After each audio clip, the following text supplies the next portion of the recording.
9, 8, 7, 6, 5, 4, 3, 2, 1. Begin.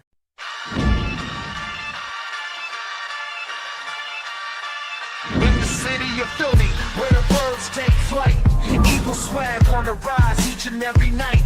Tone and Markus got the scoop ready to ignite. From the lanes of South Street to the Broad Street lights, dashing like a running back, hitting every play. Blind guys in the zone, never led astray. Talking touchdowns, talking game day. Huddle around the mic, hear what they gotta say. I like an eagle soaring in the sky.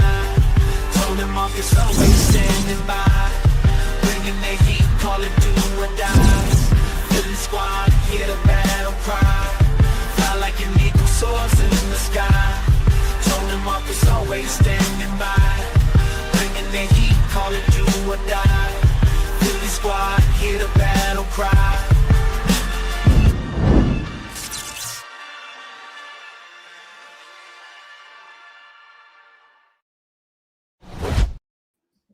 What's good? What's good, Tone? Back to game day again. Another early. Sir. Yes, sir, man. I'll be honest. I prefer the 1 o'clock games, man. I'm able to get my day started early. Yep.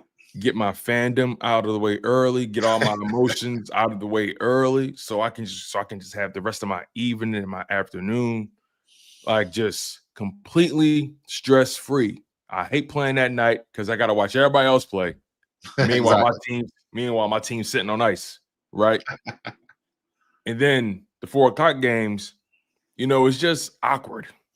It's just awkward. You know what? I prefer the 4 o'clock games because that gives me time to go out and run some errands in the morning. Get it out the way. No, I got to get it out the way, man. I need my fix early, big dog. Listen, I'm on the corner early. Where you at, Johnny? I need you. Where you at? I need it. Man. You know what I mean? So, man, make sure you guys smash that like button. Make sure you guys are subscribed to Pro Fan Talk and subscribe to Chalk It Up Sports. This is the Bald Eagles podcast featuring Markus Thomas, and I'm your guy, Tone DeShields II. We do not take it for granted. Once again, and make sure you guys stay active, get comfortable, kick your feet up. Make sure you got your game day snacks and your game day fit locked in. Smash that like button and make sure you guys are subscribed to Pro Fan Talk, one of the fastest growing channels out there covering the NFL, covering your Philadelphia Eagles. He also has Pro Fan Hoops, where he's covering the WNBA and the WNBA finals, which has been pretty electric, to say the least. I mean, the playoffs in general has been pretty box office. Yeah, they got other issues going on though. So I know, man. They got other issues going. It's about to be a massive work stoppage. And, not to get too much into the weeds, but I don't think they're. I think they misconstrue what it means to negotiate, and they think they have all the leverage, and they don't. So we'll see what happens. But first game was good. Las Vegas won. I was glad to see that. I'm an Indiana Fever fan, and if I'm gonna get beat, I want to get beat by the best. That's my logic. So I want to see Las Vegas win it. I respect it. Like I said, man, my guy has Pro Fan Hoops promoting the WNBA, covering the WNBA. He does a good job of that. So make sure you guys go subscribe to Pro Fan Talk and Pro Fan Hoops. Also, make sure you guys don't forget about me, right? Go subscribe to Chalk It Up Sports, where no matter if we win or we lose, we just got to charge it to the game. You guys know how I carry it over there. Chalk it up. You guys are getting a lot of content covering your Philadelphia Eagles. Been a little bit of a slow week for me this week. Had some things going on, but you guys are still getting the content nonetheless. And you guys are still getting the same Bald Eagles podcast twice a week. Sundays before the game, Tuesdays, 7:30 p.m. Eastern. You know what I mean? Also, make sure you guys lock in on the link up featuring Laura Brunson, Simone Stanley, and myself covering your Philadelphia Eagles on a weekly basis. So let's not waste no time, man. Let's get right into this. Eagles, Broncos, Lincoln Financial Field, 1 p.m. Eastern, 12 p.m. Central. Let's just pour the layers back piece by piece. We all know leading up to this game, there's been a lot of fodder out there regarding the Eagles' offense, passing game, the passing game in particular, but also the running game isn't getting enough conversation, if you ask me. Obviously, we know the bigger story is the passing game for obvious reasons, but the running game has been lackluster as well. And I think that's the real reason why this offense hasn't really taken off. The run game hasn't really been dominant. Then the skill position guys have been speaking out pretty candidly. And I think even DeVonta Smith shocked some people with how candid he was, right? And DeVonta said things his own way. I got a graphic for you, bro. I was ready for this one. Mm-hmm. I love what DeVonta had to say personally. I mean, he said it his own way. And I think that's the thing that we need to realize as well. All these players, even the quarterback, even Jay, they're all saying the exact same thing, but they're all saying it and approaching it in their own singular way. Like, remember post-Rams game, Jalen Hurts was not a happy camper. Yep. He was not. He was not satisfied. And if you listen to his press conferences, he's saying the quiet thing out loud. Out loud. He's saying it. He's saying what A.J. Brown is saying. He's saying what DeVonta Smith is saying. Saquon is saying what they're all saying the same. If you really listen, the same thing. But everybody want to cherry pick AJ because he's the low hanging fruit. Of course, and AJ makes it. He made it quote unquote public, right? Yeah. But they've all been saying the exact same thing for weeks now. You just got to really follow the tea leaves and really listen. Jalen Hurts, for example, a guy who's the franchise quarterback, he has a responsibility to be diplomatic. Yeah. He can't just go out there and point finger. He has a responsibility to voice his concerns and his frustrations in the most diplomatic, professional, judicial way possible because he's the franchise quarterback. When you see him, you see the Eagles. He represents much more to the organization than the other guys. And that doesn't mean they matter less. It's just the nature of the position. He's the front man. He's the front man for the band. Right. Thank you for the super chat, KLS. Yeah. The media is picking the Broncos for exactly the reason we're talking about. Yeah. They think it's a lot of drama going on and it'll take away from what we got to do. But I think in this situation, DeVonta Smith kind of stepped up to show support because basically he co-signed what AJ said. Everything. He co-signed everything he said. He said, I agree with him, honestly. Technically, he's not because AJ never said nothing. Think about that. Technically. The tweet was, you could take that a million different ways, but the comments about passing game and stuff like that never came out of his mouth. But ain't it funny how everybody already knew what he was talking about? I mean, yeah, it's obvious. I mean, he elaborated more in that press conference he had this week. Yeah, and he didn't say, I don't think he said anything wrong. Now, we can all disagree on how he handled it, right? I don't think you should go on Twitter and voice anything, really. That's my personal opinion.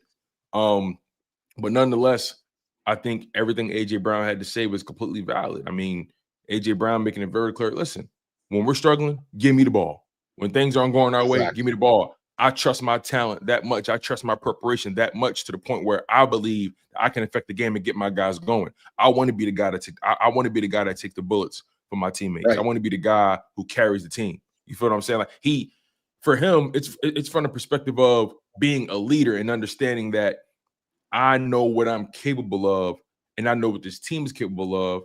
And overall, we got to get this thing fixed and handled before we run up against a giant.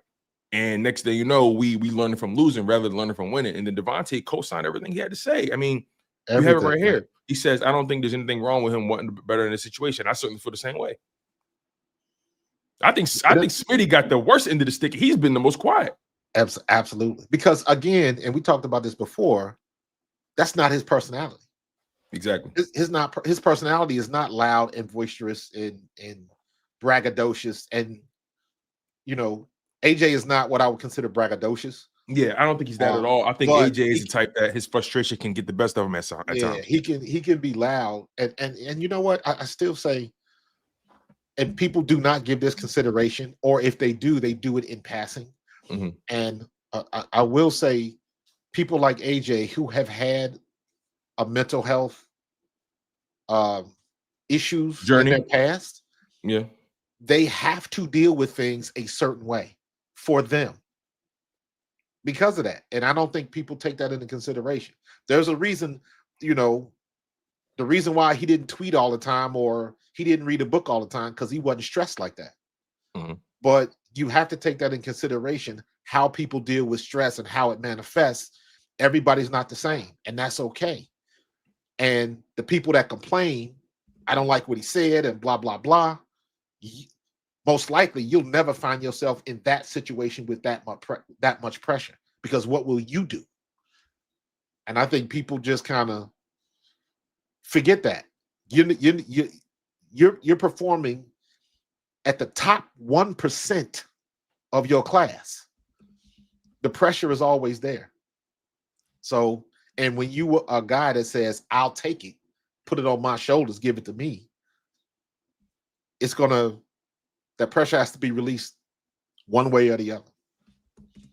Yeah. I just hated that immediately everybody goes to, hey, is it now on all the media outlets, GMs are waiting to see if they're going to trade AJ and all. I'm like, the way his contract is structured, the Eagles would be full. The way the Eagles would be fools to even. They just gave him that money, so nah. He's not going anywhere. Just to be frank about that. But yeah, again, the players have been voicing their frustrations with everything that's happened, and this puts all the pressure, all of it, on Kevin Patullo and Nick Sirianni. Again, I don't want people to think Jalen Hurts is out here just comfortable with the way things have been going, because he's not. And obviously Jalen has made his fair share of errors on the football field, right? Let's just call it what it is, in particular in that Buccaneers game, in the second half. But we all agree that the second half was a little weird for him. We all felt like he kind of got his bell rung a tad bit. Yeah, he was concussed, in my opinion. Yeah. Now, we're not doctors, obviously, but we just going off of the stark difference in how he was moving and processing. Nonetheless, though, they got the Broncos this week, and I talked about this the other day. With everything that we mentioned that's going on off the field, right? The Broncos don't give a damn about the Eagles' drama. They don't give a damn about what's going on in that locker room. All they care about is getting that W on Sunday. And if you're the Eagles, that has to be at the forefront of your mind as well. And I believe it is, because one thing about the Eagles, despite the drama that they have experienced over the past couple of years, they have always rose to the occasion. They have always answered the call on the football field, right? We saw how things went left after that Panthers game, and all of a sudden Steelers, and they went up against one of the best defenses in football at the time, remember? At that time, the Steelers were known as one of the most stifling defenses in football, taking the ball away, stopping the run, so on and so forth, right? And Saquon didn't have an explosive game. He was effective, but he didn't have the greatest game, and I think he even tweaked something in that game. I think he missed like a whole quarter and then came back, but that was a game where the Eagles said, okay, hold my beer, and they torched their secondary. And Jalen Hurts and A.J. Brown and DeVonta Smith all went off for really, really big games. And then they capped it off with that decisive strangling fourth quarter final drive. Yeah. I think they took like 7 to 8 minutes off the clock just by converting third down after third down, just completely pounding them into submission. And they ended up winning that game. So, again, I don't think the Eagles are a team that cannot rise to the occasion. The question is, can Kevin Patullo? Right. I think the pressure is more on him than anybody else. I would put Jalen in that same category because, looking at the tape and all of the throws that he missed, regardless of if you want to give the excuse of being concussed, I think he was concussed. But still, if you win the game, you win the game. Mm-hmm. So I think that we've seen the feast and the famine. So we're looking at Kevin Patullo like, what's coming. What defenses have done that worked against you. Mm-hmm. There are no more secrets now. School's out. You got to come up with a plan. And you can't say it's got to be a second half thing because of what happened the game before when we, shit the bed in the first. Mm-hmm. So we got to figure out a way to get AJ involved. We've done it in the past. How come we can't do it now? And when we did it in the past, I don't think we had as good a team that we have now. And even back then, everybody knew where it was going. It's not like we coming up with trade secrets here. And again, if you look at a lot of the other games, you see the same thing all the time. If one player is down, this is the guy we're going to. How they gonna stop it? And they still get their main guy. Now they might come away with the L, but they still manage to get their number one guy for that day. 6, 7, 8 passes. And I guess I look at the situation is, what have we always said since we were little, or at least heard it, that the NFL is a copycat league. What works for one, everybody will adapt and try a different variation of the same thing. Right. So, I mean, hell, we even saw, was that LA that did the tush push the other day? Or was that the 49ers that did it? 49ers. And they voted against it, by the way. Yeah. So, it makes me angry because I see everybody else doing it. I'm like, it can't be that hard. It's got to be the scheme, and we got to figure it out, and we got to figure it out now. I don't want to wait till we get to week 8, 9, and 10. Yeah, I agree with you. I think everything is definitely fixable. You know, that's my overall position when it comes to Eagles issues. I think everything they're dealing with is fixable if Kevin Patullo just opens it up more. I mean, it's not complicated to move AJ Brown around and have him run different routes other than the ones he's been running. I don't think it's complicated. I agree. You know what I mean? And I hate even talking like this because I'm not a coach. I didn't play the game on that level.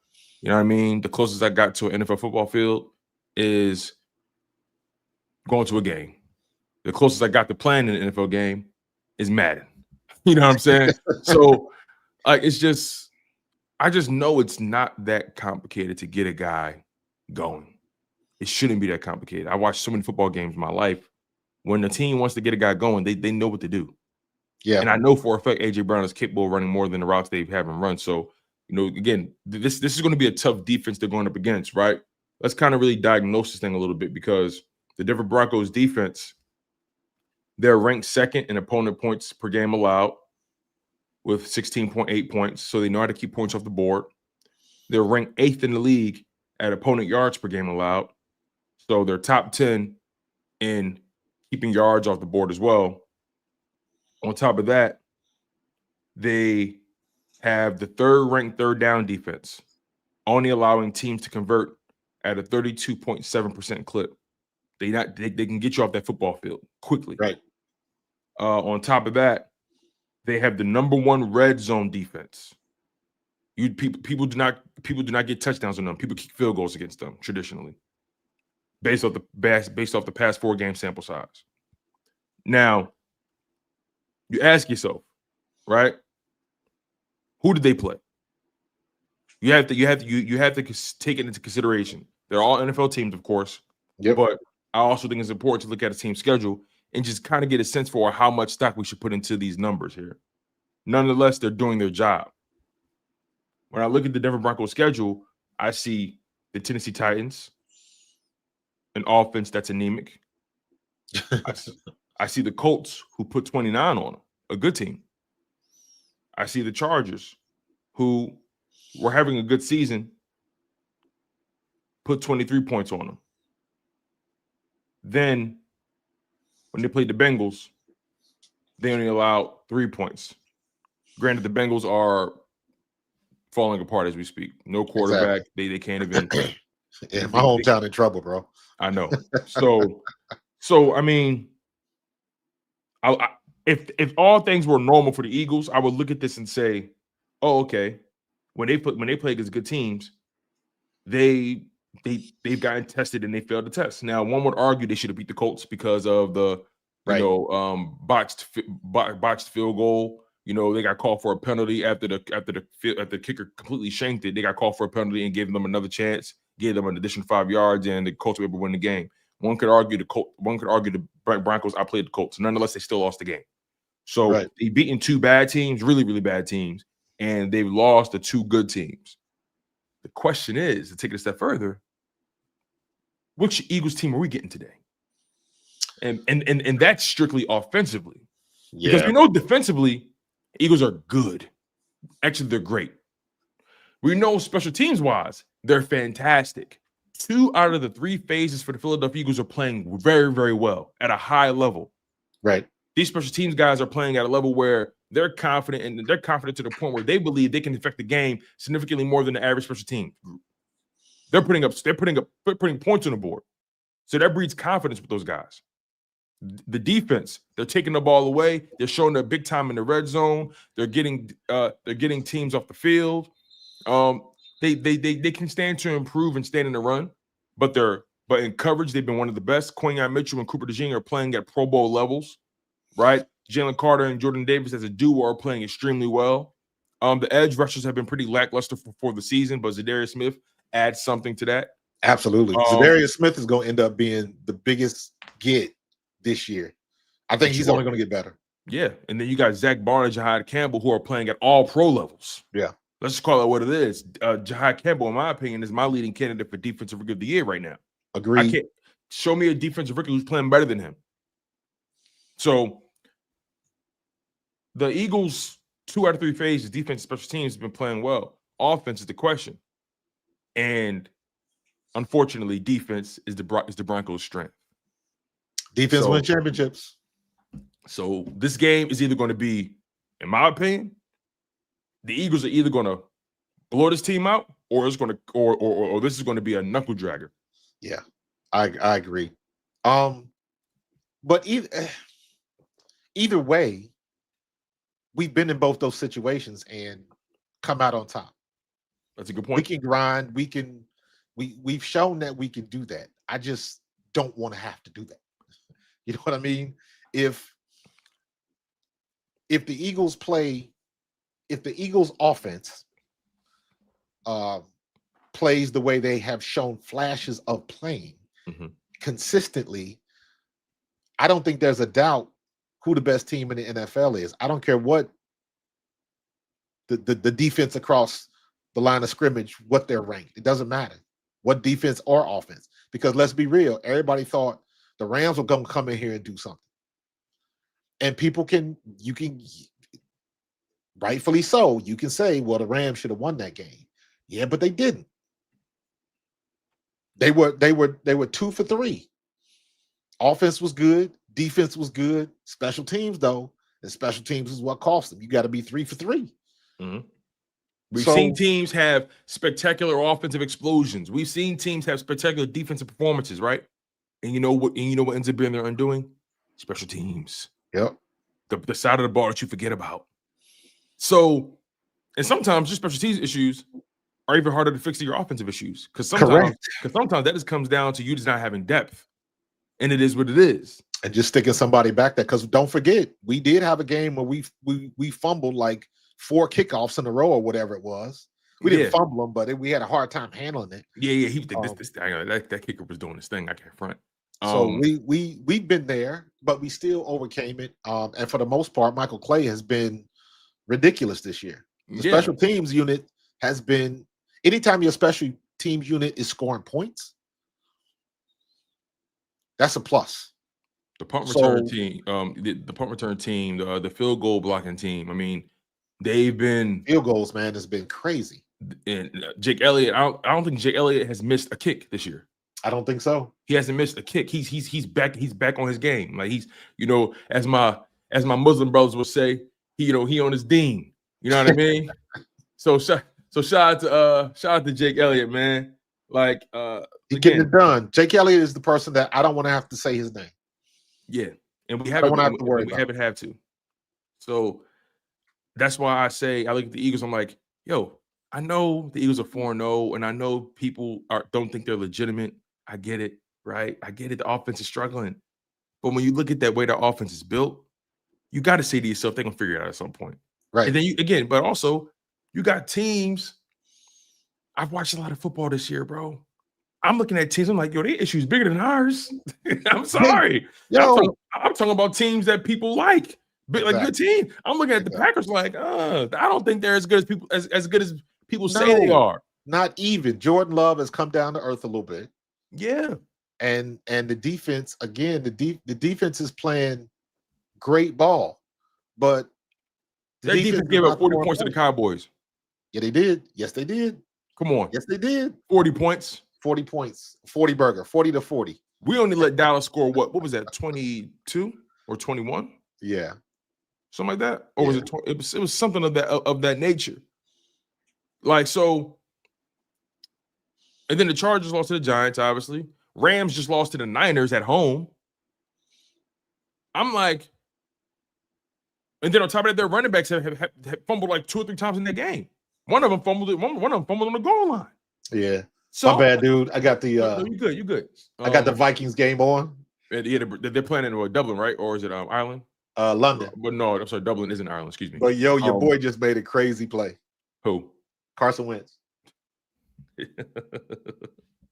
Carson Wentz just made he almost took a sack, got out of it, and then ended up getting a offsetting penalties. Replay it down. Listen, Carson's good for at least one of those a game. Hey, I'm looking at this because I want to see. We may face him in a couple weeks. It depends if McCarthy's healthy. I want to see Dylan Gabriel play. Yeah. And K.O. Green is right. They put up 40 on the Packers defense, and they didn't have CeeDee Lamb. Yes. So I'm supposed to look at the Packers and be afraid of them. How can I? I look at all these teams and I'm seeing question marks. So of course the Eagles are the Super Bowl champions. They bring in the most views when you're the most clicks when you talk about them. So I understand why the Eagles situation is a topic of conversation, especially when you look at their offense and say they shouldn't be having these problems, right? Yeah. But you look at a lot of these other teams and say, wait, you got this guy, that guy. You shouldn't be having these problems. So look, man, it is what it is. But I think going into this game, it goes both ways. And it is not up for debate that our passing offense has issues. That is not up for debate. In spite of that, we are still 4-0. And we are 4-0 against some good teams. Yes, really Marcus, break it down, because you got teams they're already trying to crown. They're losing to teams who are clearly inferior. Packers lost to the Browns. Chargers lost to the Giants. Correct. Rams lost to the Niners, who are a match unit. I mean, but the Eagles, they dealing with their struggles, but they're 4-0 against 3 legitimate playoff teams from last year. Legit. Buccaneers, Rams, Chiefs. One they faced in the Super Bowl, one they faced in the divisional round, and one who lost in the wild card round to the Commanders. Like, and you had to face a bitter divisional rival in week 1 who knows you very well. All those teams know you very well. Tampa Bay, you have not had the best luck down there. And we got it done. You beat them. You beat these teams who supposedly got your number. You beat these teams, and you were playing with one hand tied behind your back. Correct. And we still not playing well. We still not playing well. The league should be nervous if they figure it out. Yes. Agreed. Seriously. I think this defense could be better than last year for one reason only. The way Jihaad Campbell's been playing. Yes. And Quinyon Mitchell. I think Quinyon Mitchell's taking it up a notch. Those 2 players in particular. You know what? With the linebacker play we ended up with last year, we just got a better player that's going to make more plays. I'll say it like that. The linebacker core from last year was phenomenal. I can't say fantastic. Nakobe was fantastic. Yes, and with Jihaad, I still wish Nakobe was back in, because he gives that run defense a boost. He might not be the biggest linebacker in the world, but the one thing about Nakobe knew where he was supposed to be. Mm-hmm. Very similar to what I said about a couple years ago, what I said about Reed Blankenship. Not the biggest, not the strongest, definitely not the fastest. We saw that. But Reed Blankenship knows where he's supposed to be. That's why he makes plays. So, but even with Jihaad, you see it. You see it coming. Mm-hmm. It's only going to get better, because he's still not comfortable in his surroundings yet. He's still not comfortable in his surroundings yet. Thank you for the $9.99 super chat, 24 birds. Yes, sir. Shout out the live stream. For sure. Thank you for supporting us on YouTube. Right. Thank you very much. Absolutely. But you're right though. Jihaad Campbell still doesn't know what he doesn't know. Like, he's still, and they're still saying it about Jalen Carter, right? Yeah. The guy who doesn't know what he doesn't know. And shout out to 24 Birds for supporting both live streams, man. We appreciate both the channels, man. Thank you, bro. That's love. Again, you guys, we're live on 2 channels. We're live on Pro Fan Talk with Markus Thomas, and we're live on Chalk It Up Sports. But you got Tone DeShields the second, so make sure you guys lock in. Appreciate you. So, Jihaad Campbell, you're right. He doesn't know what he doesn't know. He's still. I think because of his God-given abilities, his athleticism, and obviously his football IQ, I think the ceiling is probably higher with him than Nakobe. But Nakobe plays the game at such a high instinctual level. His football IQ is so high. You're right. Nakobe always knew where to be. And Nakobe's practice window actually was open. He won't suit up this week, but he's definitely playing next week. Yep. He's definitely playing next week. The question is, how will they? It's going to be really interesting to see how Fangio weaves him into the fabric of this defense. I got faith in Vic.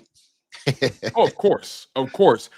Dog, we might see, actually, you know what I think? Because we've been seeing the Eagles playing base a lot more this season than the previous season. And that's obviously because they one of the best DBs on the field, right? DeJean on the outside and so on and so forth. But they still play nickel a large amount. Don't get it twisted. But it's been interesting just to see.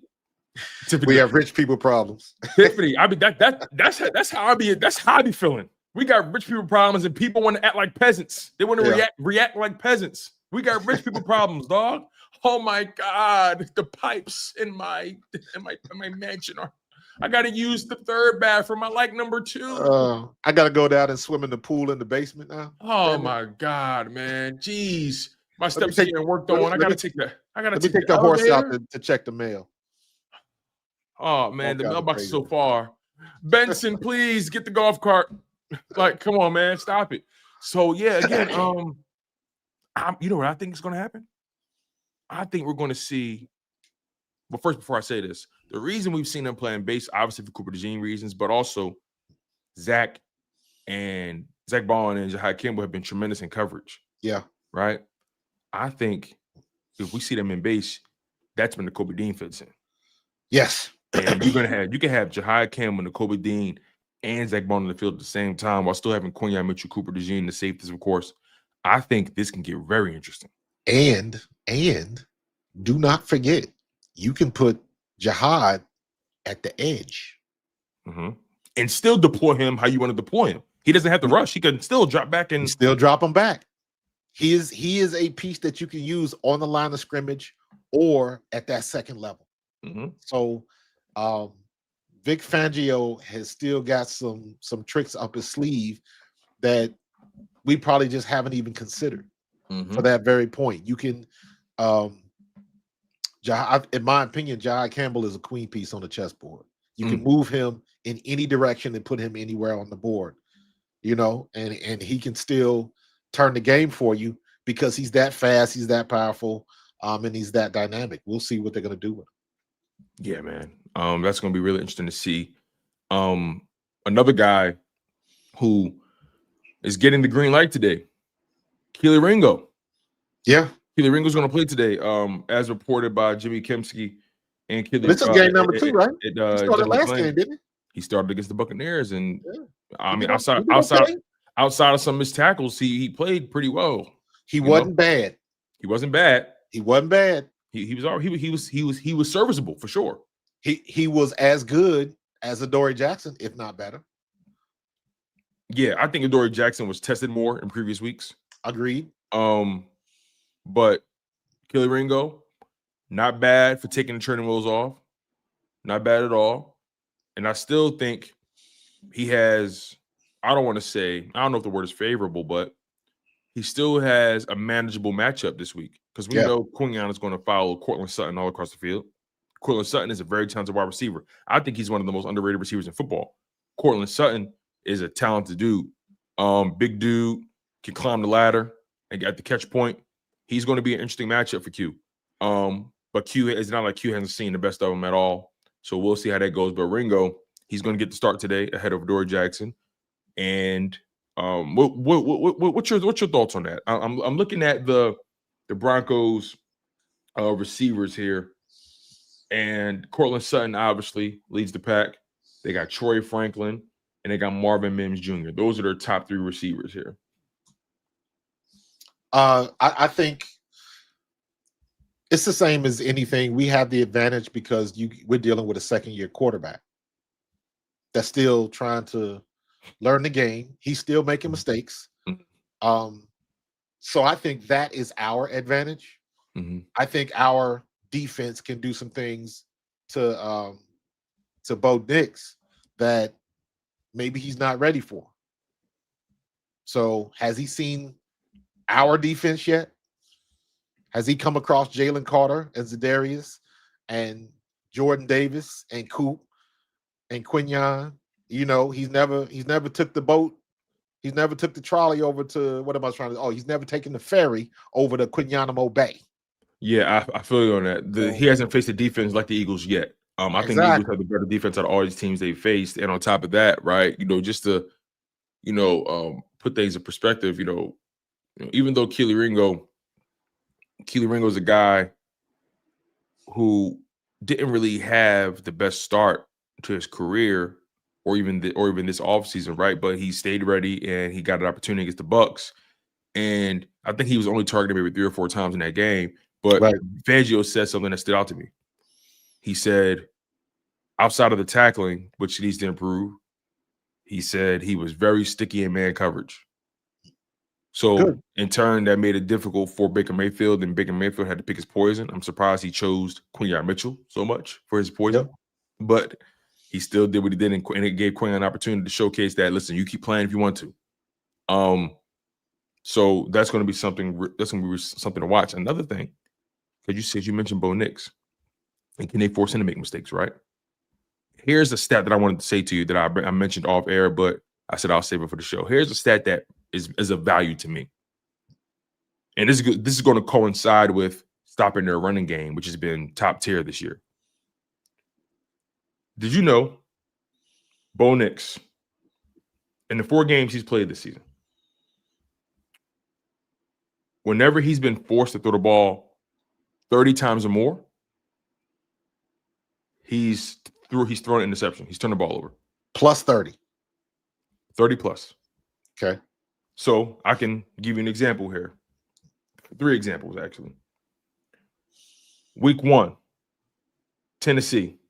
He threw the ball 40 times, had 25 completions, completed 62% of his passes, 2 interceptions thrown. Was only averaging 4 yards an attempt against the Tennessee Titans defense. 4 yards an attempt? Yes. Wow. He's digging and dunking. Then the Colts. He went 22 for 30. 30 attempts. Completed 73% of his passes. Averaged almost 7 yards an attempt. Threw an interception. The Chargers. 25 attempts, 14 completions. Only completed 56% of his passes, so he wasn't really that accurate in his game, but still didn't throw an interception, though. But they still made life hell for him. Right. That's only 25 attempts, though. No turnover, 25 attempts. Then the Bengals game, a defense that hasn't been good at all, 29 completions, 42 attempts, threw for over 300 yards, completed 69% of his passes. Good game, but threw an interception.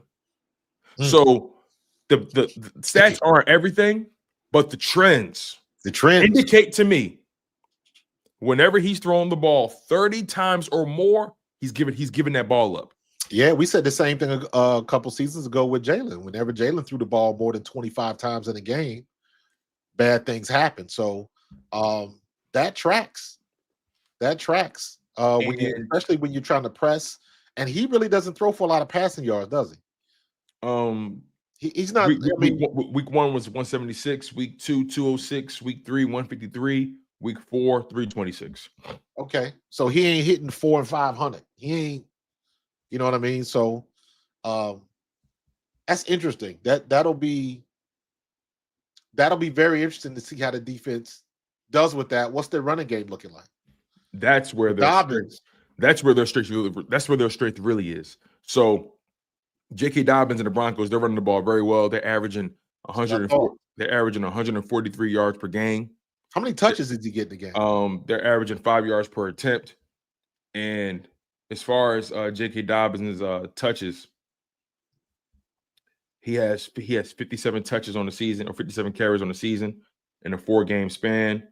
You divide that, he's probably averaging about 12 to 13 runs a game, 12 to 14 attempts per game. They also got this kid named RJ Harvey as well, who's been his RB2, 27 carries, averaging 5 yards in the attempt. Both of these running backs are averaging 5 yards in the attempt. Okay. So that offensive line is moving. So they've been able to run the ball well. Yeah. That's just the fact of the matter. So it also says to me that if you want to beat this team, I would focus squarely on the run. Yeah. Because I know for a fact, if I can get those attempts up for Bo Nix, I'm going to snatch that ball. He's going to make a mistake. Yeah. He's going to make a mistake. It'll be interesting to watch the get off on the line of scrimmage today. And when you hear me say get off, specifically if you can, because I know sometimes it's hard to see it on the broadcast. Mm-hmm. Pay particular attention to the offensive line or the line of scrimmage, and just watch. If we're on defense, if the Eagles are on defense, do we go forward or do they drive us back? That's the get off. When we're on offense, are we moving forward? Or are they driving us back? Who is winning the battles on the line of scrimmage? Because that's going to determine how successful the run game is. Now, every now and then, J.K. Dobbins is the way he's running the ball. He going to make something happen, just like Saquon will. Mm-hmm. But initially, who's winning the battle on the offensive line and defensive line? Is Jalen Carter still demanding a double team? Is Jordan Davis getting a double team? Because if they can't both be double teamed, somebody's got to come free. Mm-hmm. So it'll be very interesting, especially with their with Denver's run game, to watch who's winning the line of scrimmage. Their run game and our lack of it. Are we still going to try to go tackle to tackle every damn play? We hand the ball off to Saquon. We gotta be able to change some things up. And let's be real, that's going to change based on the success we have throwing the ball. Mm-hmm. So it all comes back to, are they going to vary the play calls, or is it going to look a little different? What are they going to do different? What are they going to? We can't be bipolar anymore as an offense. We gotta have some type of consistency and an even keel. We got to hit this altitude and stop with the dipping. We got to get through it for 4 quarters. If we can do that, there's nobody in this league that can beat us. If we can get that together, now I ain't even gonna say it. I'll say it after the show. I'll tell you after the show. I ain't gonna say it on the air. Nope. I ain't gonna do it. Oh man. Look again, man. The Eagles are a team that only in my opinion, they can only beat themselves in these situations. Agreed. They can only beat themselves. Yes, the Broncos are 2-2, but I think the Broncos are a good team. A good team. Now, I'm still waiting on the final injury report to come out, or the final who's active, who's not report to come out. I'm trying to see where that is here. I haven't seen it. But I know that so far, the Broncos are without one of their better defensive players, and Dre Greenlaw. He's been on IR for a couple weeks, I believe. So that's a big loss for them. Also, if I'm not mistaken here, let me look at their injuries. They're without tight end Lucas Kroll, who's on IR. They're without D tackle Malcolm Roach, who's been on IR. So overall, they're a pretty healthy team. They don't really have any significant injuries outside of the ones I mentioned. Obviously, Right. Dre Greenlaw was brought in to be a starter, but for the most part, they're pretty healthy. On top of that defense we're talking about here, they lead the league in sacks. So this is a game where we're looking at the Eagles' offensive line is we need you to do what you've been bred to do. Right. This offensive line has been lackluster. They have not been playing like a top 10 offensive line at all. Dickerson and Lane Johnson are banged up. Dickerson has not been healthy. I don't know if this is the byproduct of having that surgery, but he don't look bad. He just don't look great. He don't look normal. He's been the worst he's been worse than Steen. Correct. Steen has been solid. And Steen hasn't been awful, by the way. Let me make that clear. I'm just saying Steen is the lesser of all those guys in that line from a pedigree standpoint. But Steen's been playing better than him. I saw Darren Orlovsky say that he believes the Eagles are missing Mekhi Becton a bit in the run game. What's your thoughts? I would agree with that. But in my opinion, I think it's more on Dickerson. Because I saw a couple plays and I was like, bro, if you can hold that block for a half a second longer, bro, look, like it's a combination of things. I don't think Steen is that bad, especially in the run game. I think the situation still falls on our tight ends blocking or lack thereof. That's and I know I bitch about it a lot, but ultimately I think that's why we don't go outside much. Because if you gotta, if Granderson or Calcaterra or Goddard has to seal that edge and get a real block on them, it ain't been good. It's not been good. So, we still continue to try to. I think we go tackle to tackle. We have to run the ball just to keep it balanced, but. They're hoping. Yeah. I don't want that Broncos defense pinning their ears back. Crazy. Yeah, I don't want that Broncos pass rush pinning their ears back. Right. I don't want them to get 40 opportunities to get at Jalen Hurts. You know what I'm saying? Like you if there's any game to get your running game going, this has to be one of them, right? Right. The Broncos defense, in terms of stopping the run, they're pretty good at it. They're ranked 11th in the league in opponent rush yards per game. They're only allowing 99.3 yards per game on average, and they're allowing 4.1 yards per carry. So they're good. They're not elite. They're good at stopping the run, but they're not elite at stopping the run. And sometimes it's all you have to be. Just be good at it. And that's exactly who they've been. In pass coverage, the Denver Broncos defense, they've been pretty good at keeping opponents' pass completions low. They're only allowing 57.4% of a completion rate for quarterbacks. They're ranked number 2 in sack rate. They are ranked 8th in the league in opponent pass yards per game. They've only allowed an average of 186 pass yards per game. They're a good defense. They are a good defense. Yeah. So, Kevin Patullo, actually, will this be the best defense they faced all year? Were they better than the Rams? It's a good question. I mean, I think that Rams game, it was more so pass rush than anything else. Yeah. Because their DBs that counts. No, for sure. That counts. I would say the Rams have a better edge rusher duo, but still the Broncos have been getting to the quarterback. You can't. It doesn't matter where the sacks are coming from, right? So right. I probably will argue the Broncos defense is better than the Rams. Okay. I would have to say that. The Chiefs defense is interesting because I think they can be playing better, but I still feel like they're one of the better defenses in the league still. They're coached well. Who? Got Chris the Jones. Chiefs? Yeah, I think their defense is a little better than they're not playing at the level they're used to playing at.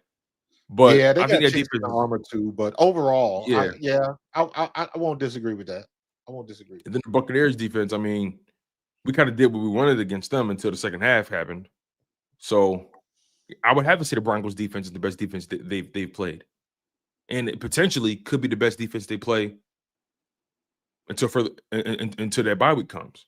Yeah. Well, so another game where if you get past this, I think it's smooth sailing to the bye week. I look at it like this: the first 5 games of your season, 4 of the 5 are playoff teams. Were playoff teams in 2024. Yeah, that's a good test. You come out this stretch 5-0, and we're still hitting our stride. Haven't hit our stride yet. Come on, man. Come on. Yeah. How can you look at the Eagles and say they're not for real? Because remember, in 2023, that people love bringing up, we're like we were kind of struggling. We struggled against a good team, like the 49ers, right? Yeah. We struggled against the Cowboys, who were a good team, right? In that second meeting. We also gave it up to bad teams too. So, especially during the collapse. So we'll see how this thing goes overall. We will definitely see how this thing goes, but this isn't a game where the Eagles can come out and play with their food. We can't have a first half like we did. No. You can't have a Rams first half, and we can't have a second half like last week. You can't have moments where you can't go 3 straight times punting the ball. 3 plays, 3 and out. That can't happen. That cannot happen. It cannot happen. And again, bringing it full circle to where we started the show. A.J. Brown and DeVonta Smith. Again, DeVonta he's a guy that doesn't voice it. Yeah. But this was the most vocal he's been about this offense ever. And he made it very clear. I agree 100% with A.J. Brown. We all want to impact the game. We all want to be factors in the offense. We know we're better than what we're showing here. Did anybody get any clips from Jalen? From his presser? Any audio from because it's funny, like they talking to DeVonta, AJ, but because that's the juicy part of the story. Like Diana Rossini put out an article. You would think that they would still talk to the quarterback. They did. I find that funny. They did, and Jalen's not going to give you anything. And yeah, you're right. And I think that's my point, right? As far as they're all saying the same thing. He is dry as toast, man. Yeah, like they're all saying the same thing, but Jalen's not going to put his feelings involved. Yeah, Jalen's going to focus. Jalen's going to be all business, So that's why AJ and Smitty have been the topic of the conversation, really. And Saquon, he's been very clear about how he feels. He said, "Yeah, we got to play a lot better." He says, "But just win the game. Just win the game." He's more akin to what Jalen's approach is. But the wide receivers, this is par for the course. It's baked into the position. You can't be of the level of DeVonta Smith and AJ Brown and not have ego involved. It's a part of it. Now, how guys package, man, and it's how it manifests is different though for those two guys, obviously. Right. But AJ and Smitty, they made it very clear all the pressure's on Kevin Patullo, and frankly, this has to be a week that you get these guys going. It has to be this week. You can't waste any more of these guys' time. Diana Rossini put out an article, right, talking about AJ Brown and DeVonta Smith being frustrated. When I saw it, I'm like, well, no shit. Like, what do we like? Tell me something I don't know is what I'm trying to say, right? Tell me something I don't know. Here's the bigger question, because we still asking the same thing. Like, whose offense does this belong to? You know what I mean? Because we've had those 2 bipolar halves, and everybody said the same thing. In the Rams game, it was like, oh, Jalen Hurts was calling. He changed it up, and he's calling plays in the second half. And then the next game is like, oh, we came out like gangbusters. And then what happened in the second half? So I'm still trying to figure out what the difference is. They running the same plays. They got the same scheme, game plan. They got the same goal in mind. And how I just don't understand how it is executed in one half and not the other. That's what I'm trying to find. That's confusing, because even if a team does make adjustments, you should still be able to have some measure of success in running your offense. You might not score, but it can't be no 3 and out, 3 series in there's a disconnect there that I'm trying to figure out, and we still don't, as an offense, overall and statistically, we still don't attack the middle of the field. So, I know it's a puzzle piece, and I know the pieces are always moving on the board, but them same pieces are moving on the board for everybody else, and they found a way to do it. So yeah. I would love, I might have to do some homework on this, but I would love to see like which teams are in the same situation that we are offensively, where they just can't move the ball, or They have bad teams. splashes and then Bad teams. That's Yeah. offensively speaking. Bad teams. Right? There's not as talented as the Eagles, but bad teams. You know? I see Mac Jones moving the ball. You know what I'm saying? I see Matthew Stafford moving the ball. Mac Jones just made himself a ton of money, bro. Yeah, he's gonna make some money next year for sure. He's gonna make a lot of money. Yeah, they're already talking about maybe they should keep him in instead of Brock Purdy. He already shut that down. He was like, "Nah, this is Purdy's team." Yeah, man. But don't take the bait. Don't take the bait, Mac. Just do your job. But don't be surprised if he get traded to Cincinnati. Yo, but honestly, San Fran right now, can San Fran really afford to do that? No. With Brock Purdy's health? If Brock Purdy gets hurt again, they might be like, "Thank you very much." So, well, hold on. I'm reading the chat. Carson Wentz got hurt. I got the game on, and I must have missed that. Yeah, he got lit up. I wonder if it was that when he tried to spin on the inside and try to get the first down. I saw that play, but I didn't know he got hurt. He took off with the ball. He was shaking and baking. Then he got creamed. I think we think about the same play. Yeah, he went into the locker room and is questionable with a shoulder injury. Wow. So, Dylan Gabriel got another touchdown, but he has not looked good. He couldn't score from the 7-yard line. Yeah, man. So there's a chance either we see JJ McCarthy a couple weeks from now, or we see who is this guy? What this his name was? Rookie Max Brosmer. Oh Lord. Oh man, yeah. And by the way, the Vikings won't have Aaron Jones. They don't have him today, and they won't have him when we play. He's on IR.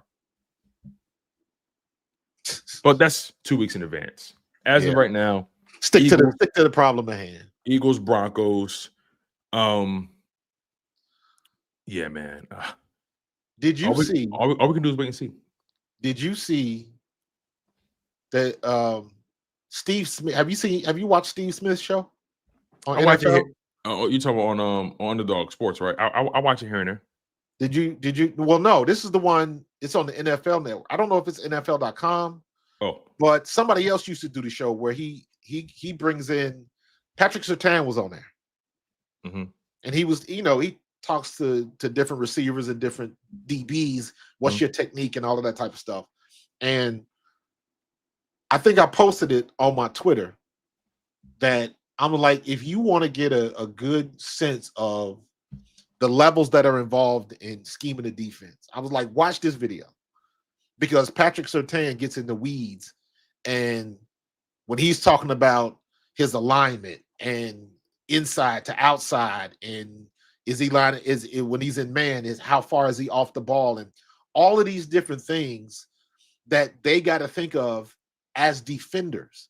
And I'm like, in the heat of the moment, by the way. Yeah, and it just made me think that, like, it's not as simple as just throw AJ the ball, because everything that's going on the defensive side to prevent that very thing that happens, it is a lot more complex than just throwing the ball. And Surtain gonna follow him all day. Exactly. He said as much. And it's I think that's one of those things that people tend to forget about, because they just want the result. They don't care how they get it. Which is that's fine, but that also comes with a lot of mistakes, and you don't want that. Yeah. We haven't said Surtain's name enough in the show. Surtain is a multi-time first-team All-Pro, reigning defensive player of the year. Patrick Surtain is like that. Yeah, check out my Twitter from October 3rd, from 2 days ago. It's this is on NFL Red Zone. He was talking to Steve Smith. And he went into detail on what he does, why he does it, hidden coverages, things like that. And I was like, man, it's so much more complicated than people want to give it credit to. And that's when I kind of take a step back, and it's like, yeah, it's the low-hanging fruit is just to say Kevin Patullo can't call an offense, but it's a hell of a lot more complicated than that. Yeah. So I still think the Eagles haven't fully adjusted to the way teams are playing them. I agree. Because teams have watched a lot of your tape. You're the Super Bowl champions. You're all they've watched, right? You know, see, people got to understand also, when you make it to the playoffs, and we're going to get to these super chats too, by the way. When you make it to the playoffs, now less games, more eyes on you, and the deeper you get, the more teams are studying you. Yep. And figuring out how you got there. Yep. When you're the champion and they see how you performed in that game and against the Chiefs, and how you performed against the Commanders, teams are watching that. You're the king of the hill. And they're studying you religiously. Absolutely. And they're using you, or they're going to use you as a measuring stick for whether or not they've reached their goals or not. So that's the thing I spoke about coming into this season. The Eagles are going to be the measuring stick for a lot of these teams, good teams and bad. Right. And you can't allow yourself to be a victim of that. Now, so far the Eagles are 4-0, and they haven't allowed a team to necessarily take advantage of their mistakes. They haven't allowed a team to use them as a measuring stick. The teams who the Eagles have faced still can't say they're better than the Eagles yet. They still can't say they're there yet. Maybe they feel like they're close. Maybe they feel like if the ball did this or if the ball did that, but that's any football game. The bottom line is you haven't beat this team, and so far you failed the test. And the Eagles have to continue to administer the toughest tests.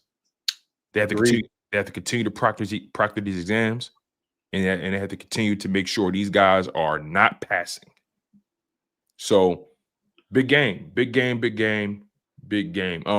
Anything that we didn't touch on in this Eagles Broncos matchup. I know we didn't really talk too much about Saquon, but I think we all are in agreement that he has to affect this game in some way. And I think they're trying too hard to get him involved in the running game. You can get him off in the passing game too. Get him some, get him, some swings, some Texas routes. Like just you can get him involved in other ways. I think AJ Dillon doesn't get enough touches. Every time he's touched the ball, it's provided a different pace, a different energy. And I've seen him get 10 yards there, 11 yards there. He hasn't get many opportunities. I think they need to stop trying to force feed Saquon and really balance out this rush attack and take some pressure off of him. Yeah, I think it goes back to what I said earlier about the offensive line and the tight ends blocking. Mm-hmm. I would like to see them just line up with AJ on the either as the X or the Z, mm-hmm. put him in motion to the opposite side, and then run to the weak side. Mm-hmm.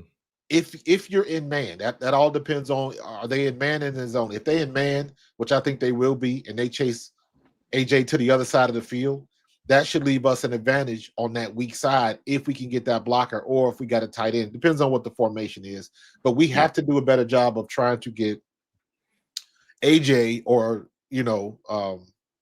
Dillon, Saquon, hell, even Shipley. We got to figure out a way to get him outside, period. It can't be tackle to tackle all damn day. Yeah. It can't be that. We got to do something different. It seems like it's I don't have any stats for this, mm-hmm. but just the optics say that we run the ball better when Jalen is under center. Mm. And I'm like, I got to look more into that, because we still don't run play action from under center. I wish we would. I think we run play action the least in the league. A stat came out this week. I think it was via Jeff Kerr. It's to the point now where I really don't even consider it play action if they give that half-ass fake out of gun formation. Yeah. That ain't play action, because it ain't doing a damn thing to the linebackers at all. It's not the pulling point them of in. play action is to get the linebackers to take a step forward, just to get that pause and create that space in the deep middle, the mid to deep middle. That's it. All we need is that one step, and just our elite wide receivers and our tight end can take care of the rest. But we don't even get that sometimes. So, and now that everybody knows that, well, the run game has just been below average at best, they not showing it no more attention. And as always, until we prove that we can run the ball, everybody's going to continue to do the same thing.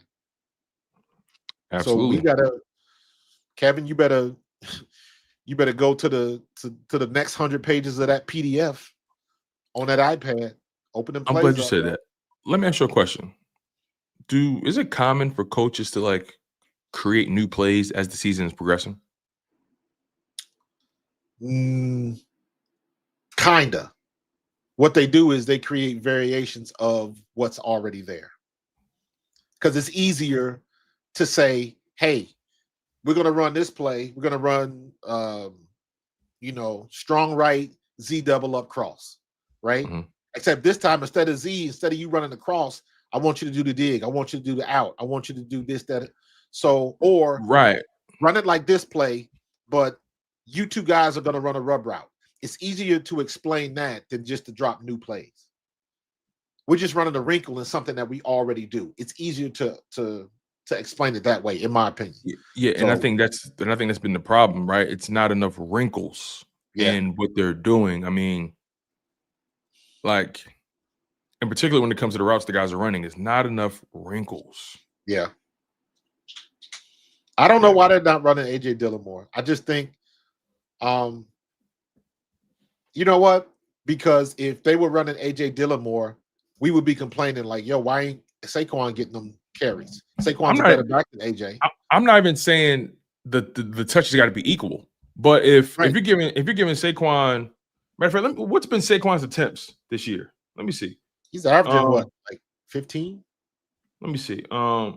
Thank you for the super chat, 24. So week 1, he had 18 attempts. Week 2, 22 attempts. Week 3, 18. Week 4, 19. So he's averaging about 19 attempts per game. Right. So to that point. Is that carries or touches? I'm talking about carries. If you want to go, that's above average, bro. That's way above average. Because I'm thinking you average to me is anywhere between 12 to 15. So the fact that he's averaging 19 touches, 19 carries a game. Just about. I'm guesstimating, just kind of doing a quick math in my head. You can't complain over that. Let me see here. So Saquon Barkley this season he's averaging. Yep, he's averaging 19.3 touches per game. Yep, I had on the news. Anything over 15 is gravy. In 2024, he was averaging 21 touches a game.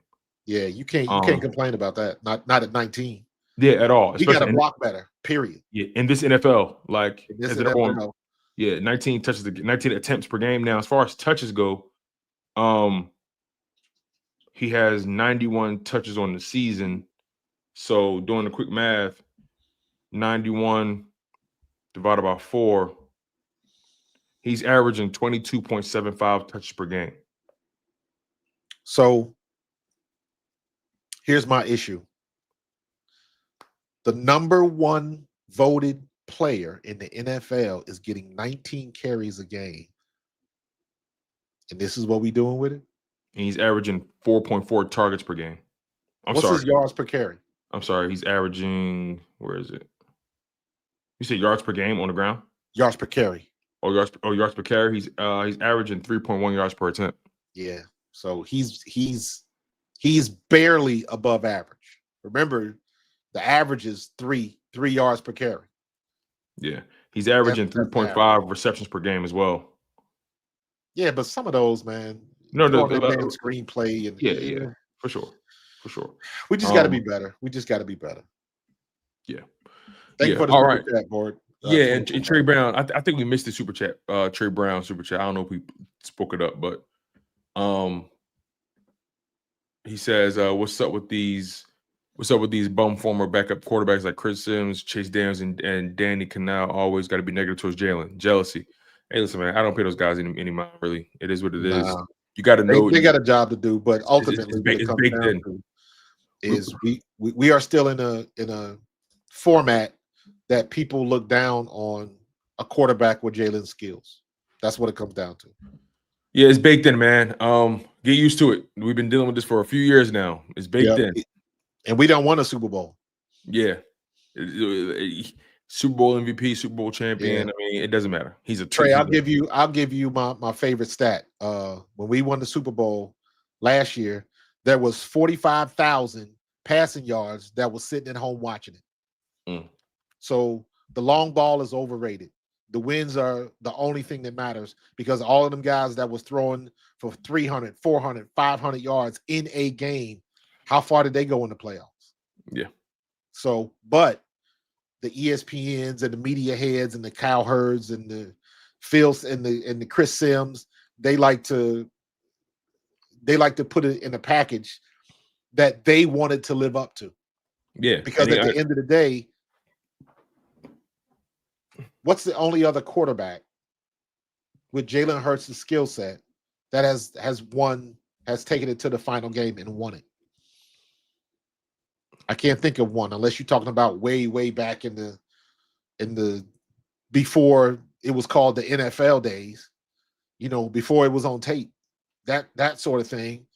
In the modern NFL, you just don't see it, and people just have a hard time letting go of that, even if they don't win. I use the example: the best quarterback I've ever seen, or the best quarterback arm I've ever seen, is Jeff George that used to play for the Colts, and he was not a good quarterback. He just had a phenomenal arm. So there's plenty of examples, but you ain't gonna please everybody. Yeah, that's a fact. And we'll keep winning though. And on top of that, because to your point about that, now I think about it, I think the last quarterback that I guess that ran like Jalen Hurts. Actually, no, I'll take that back. Maybe Russell Wilson, but even Russell Wilson, he didn't even have. Russell didn't look the run though. Yeah, he didn't have 100 attempts in that season where they won the Super Bowl. He didn't have 100. Russell just scrambled pretty well. Yeah, he was a good athlete. He only had one rushing touchdown. He had 539 yards rushing. Don't get it twisted. But his biggest rushing season was 2014, and he had 849. That was the most he's run in his career. But for the most part, Russ is not looking to run. Whereas though Jalen, that's a part of the skill set. Right. So Jalen has broken a curse that many people felt like wasn't that would never be lifted. A pure dual threat quarterback. Yeah, you can't win a Super Bowl with him, man. He's proven that you can. So, and they said Wentz is back in the game. So, glad Wentz isn't too hurt. He's definitely dealing with something now. But we'll see. Hey, Green Wing man, a lot. A lot. If that offensive line was blocking the way they were last year, I think a lot of the problems we'll be talking about probably wouldn't be an issue. Yep. Anyway, let's transition to the rest of the league. Yes, sir. Let's get going. Yeah, let's get to our first bowl predictions and score predictions for this Eagles game. So, do you have a bold prediction for offense and a bold prediction for defense? Bold prediction from offense. You know what? Let's say Saquon Barkley has a receiving touchdown today. He hasn't had one since that Jaguars game last year. He has it. And I'm not talking about we did a shovel pass to him or a screen. I'm talking about he's 10 plus yards down the field. Thank you, David. Appreciate you, man. Thank you, Dave. Appreciate you. As far as the defense,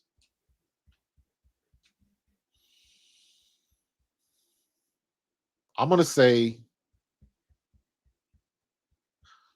Jalen Carter shows up today. What are we talking about now? 2 sacks. Ooh, I like it. And again, Bo Nix is good, but he can be a little erratic. Yeah, he can be a tad erratic if you start to heat him up.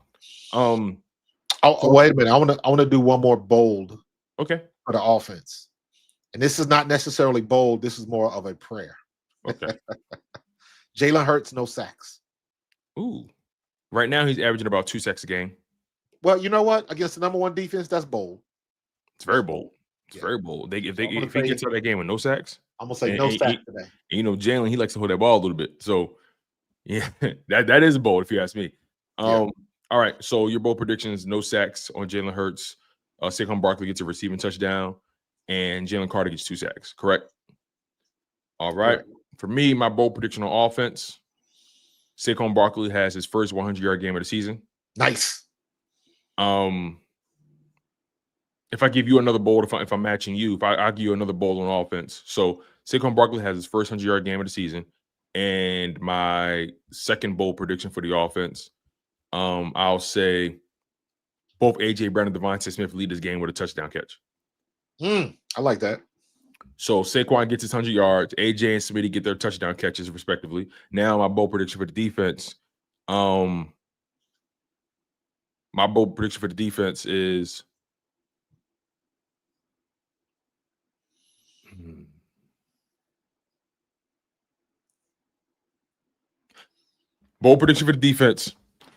Jihaad Campbell gets a sack and an interception in the same game. Nice. Hey, Bree. That's my bold prediction. Jihaad Campbell gets a sack and an interception. That's nice. That's my bold prediction. That's nice right there. He heats him up and he takes it away. I like that. Thank you, Linda. For sure. All right, you guys, and your score prediction, my friend. Let's see what we got. Scores. I'm gonna say 27-10. Wow, damn. I'm gonna say 27-10. Eagles, right? Yep, Eagles. Okay. I didn't expect that. 27-10 is gnarly. Yes, it is. We get it together. We Yeah. get our ish together.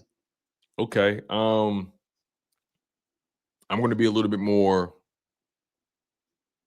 I don't know if the word's realistic, but I'm going to go, I say Eagles win 30-20. Okay. 30-20. Eagles win 30-20. And you said 27-10? 27-10. I think our defense goes off. I'm with it. I think we establish ourselves as the physical team, and our offense finally gets their ish together. 27-10. All right. I like it. So, all right, let's get to these predictions, y'all. Then we're going to close the show out. Let's get to these picks, bro. All right. Picks of the week. Let's see what we have here. All right. Now, it's so funny, right? Going into that Thursday game, I had the Niners winning. I just, I don't like the Rams. I like Matthew Stafford, but I don't like the Rams. You know what? I won't even say that. I like Jared Verse. I like Jared Verse. They got players I like. Don't get it twisted, but I don't like what they represent to us. I like they cry too much. No, seriously, like Kyron Williams came out of that game. They lost. Oh yeah, we know we're the better team, man. I hate the Eagles. Yeah, well, you fumbled. Yeah, he got blasted for that too. Yeah, he got blasted because now everybody got that shot with him with his head in his hands after his second fumble. Exactly. And he's good for that. Last season, he's good for that. And let me tell you something. As a running back, when you put that ball on the ground in the goal line, that is the fastest way to get a promotion to fan. For sure. He will be in the stands watching the game if you keep that up. You need to focus on what's in front of you instead of focusing on us. Anyway, yeah. I had the Niners win that game, and that's exactly what happened. Niners won.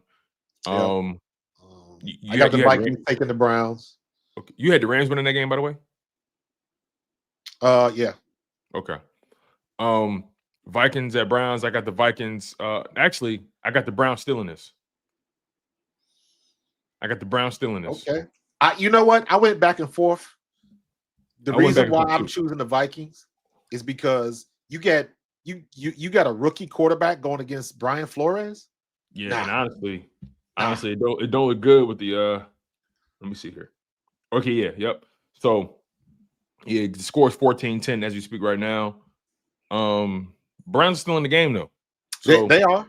So we'll see. Just scored. Dylan Gabriel is 13 for 21 with 102 yards and a touchdown. So he ain't playing bad, but we'll see. All right. Raiders at Colts. I got the Colts winning that game handily. Yeah. Geno Smith has come back down to earth. Got the Colts too. Okay. Giants at Saints. I got the Giants winning this game. You know what? I wanted to go Giants, but I'm going to take the Saints at home. I'm going to take the Saints at home. Okay. You got the Saints getting their first win in the season. Yep. Okay. Cowboys at Jets. I got the Jets stealing this game. They're at home. Justin Fields is on the field. I got the Jets finding a way to steal this. I think the Jets muck it up, and I think they edge them out. I know I am picking the Cowboys. Okay. However, I hope you're right. Because Cowboy Nation would lose their shit. I got the Jets winning this game, man. I think the Jets are better. A good defense, man. I think the Jets are better than what their record says. I agree. Broncos, I hope you're right, man. I hope you're right. Broncos at Eagles, we already called that one. I got them winning 30 to 20. You got them winning 27 to 10. Dolphins at Panthers. I got the Panthers stealing this. They're home. Dolphins don't have Tyreek Hill anymore in that offense. Yeah. I feel like the Panthers have been playing with more confidence as of late. I got the Dolphins. Winning this. This week I noticed with a lot of my picks, I got some underdogs coming up on top. I got the Panthers winning, so we'll see how they go. They're at home too. You know what? I'm gonna stick with it. I got the Dolphins. Maybe this don't let me change your mind. Rally around the team type moment for the Dolphins. Okay, but the Panthers aren't that great though. I know the Panthers don't scare anybody. That's okay. That's okay. They just got to win that game. Yeah, you're right. You're right. Texans at Ravens. I got Texans winning this game, man. Ravens got too much going on. I got the Ravens, but I forgot Lamar Jackson is hurt. Lamar's not playing. Star D tackle Matabuki's out for the season. Nate Higgins, I think, got carted off. I forgot about that. I'm changing that. I'm going with the Texans. Okay, so you got the Texans winning. I'm gonna switch that to the Texans. Yeah. Okay. I forgot about Lamar being out. Who's the backup? Good question. The fact that we got to find that out. That's a very good question. Baltimore Ravens depth chart. Cooper Rush. They still got Derrick Henry, still got Zay Flowers, still got Rashad Bateman, of course, still got D-Hop. Mark Andrews is still healthy, right? Ronnie Staley is questionable. Namade Matabuki, their starting tackle, is done. Kyle Hamilton's questionable. Their Marlon Humphrey's out. Chidobe Awazui is out. So two of their best corners are out. They're left with Jair Alexander. One of their other corners on IR, Robert Longerbeam. Yeah, man. I mean, they get Isaiah Likely back this week. I think he was back last week as well. What? They got a lot going on, man. I'm gonna stick with my pick. I'm gonna stick with the Ravens. Yeah, I'm gonna stick with them. Okay, they're at home too. All right, I got Texans. All right, Buccaneers at Seahawks. I got the Seahawks winning this game. Nah, I got the Bucs winning this game. Bucs are pissed off because they lost. They let that game go last week. I think the Seahawks are playing better than them. Man. I'm rolling with the Seahawks in this game. Lions at Bengals. Lions win, of course. Unfortunately, Marcus, my bad. Man, Bengals is like a homecoming team, bro. You leaving at halftime to go get a seat at the step show. That is crazy. Commanders at Chargers. I got the Chargers winning this game. I think Chargers. Agreed. Chargers got to bounce back. So I think Chargers win this game. Patriots at Bills. Got the Bills. Got the Bills winning this game, of course.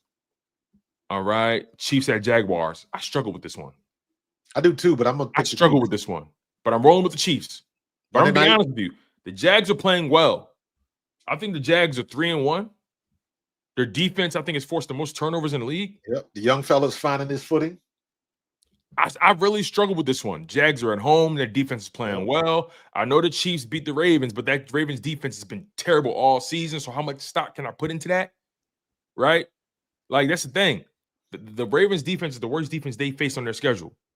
Maybe is the Giants defense better than the Ravens at this point? I'm not ready to say that. Because think about it, the Giants stifled the Chargers, and they made life difficult for the Chiefs. Ravens defense has been suspect at best. I think the Giants have a better defense than the Ravens. You might be right. So, anyway, Chiefs at Jags. I'm still rolling with the Chiefs. Andy Reid, Patrick Mahomes. They're still, and guess what? They're still the Jags. So it's hard for me to put too much stock into them right now. But the 3-1, the defense is playing well. So and that means something to me. If the Jags can keep this game, honestly, if the Jags can force a couple turnovers, I think they can win the game. But I'm rolling with the Chiefs still. Yeah, I gotta go with the Chiefs. Yeah, and as far as teams who have a bye week, the Falcons are on their bye week. The Bears are on their bye week. The Packers are also on their bye week, and the Steelers are on their bye week. So Falcons, Bears, Packers, and Steelers are not playing this week. All right, you guys. There you have it. Those are our predictions. Hey, Marcus, real quick, your overall record from week 4 and beyond. I took notes. I'm 36-28. I am 37-27. I got you by a game. Listen, I'm on you. I'm on you, dog. I think this is the week where I really get about a 2-game lead or 3-game lead on you. We'll see though. I had that really good week 2 where I was like 12-4. I think the inactive list came out. Let me see. All right. So Sam Howell is third quarterback inactive. Matt McWilliams is inactive. Drew Kendall is inactive, and Xavier Gibson is inactive. So that means that means Will Shipley is back for the first time. He's going to get back on kickoff. He's been our best kick returner, of course. That Azeez Ojulari is active. So Azeez is going to get some time, man. Maybe Azeez gets his opportunity to really, if Azeez gets home with a sack, then we got some action, man. So, yeah. But, yeah, you guys, that's pretty much the show. That is the show. Make sure you guys smash that like button. Make sure you guys are subscribed, man. You guys know how we give it up here at the Bald Eagles Podcast. We love the vibes. We love the energy. You guys know where our baldies be. You feel what I'm saying? We really appreciate you guys really rolling with us, man. Hopefully you guys like all our graphics. Hopefully you guys like all the art that we've been putting on the screen here, man. You guys have just been really dope. And we're building this thing little by little, brick by brick. And you guys have been rocking with us since last year. But the reality is we're finally putting the name on the bullet. You feel me? We ain't doing nothing different. We've been rocking for a whole season and a half. And the only thing is we just put a new package on it. That's all. Yep. And you guys get an extra show a week. So 2 shows a week, Sundays for pregame and Tuesdays to recap the entire previous week and to give you guys some previews for the following week. And just for clarity, we go at 10 a.m. only when the Eagles play at 1. Mm-hmm. Only when the Eagles play at 1. If we play at a 4 o'clock game or later in the evening, we will go at 11 a.m. Yep, that's a fact, you guys. So make sure you guys stay locked in. Yep. On that note, stay locked in with us. Smash that like button. Make sure you guys are subscribed to Pro Fan Talk. Make sure you guys are subscribed to Chalk It Up Sports as well. He's Markus Thomas. I'm Tony DeShields II. This has been the Bald Eagles Podcast. It's Fly Eagles Fly, y'all. Go Birds.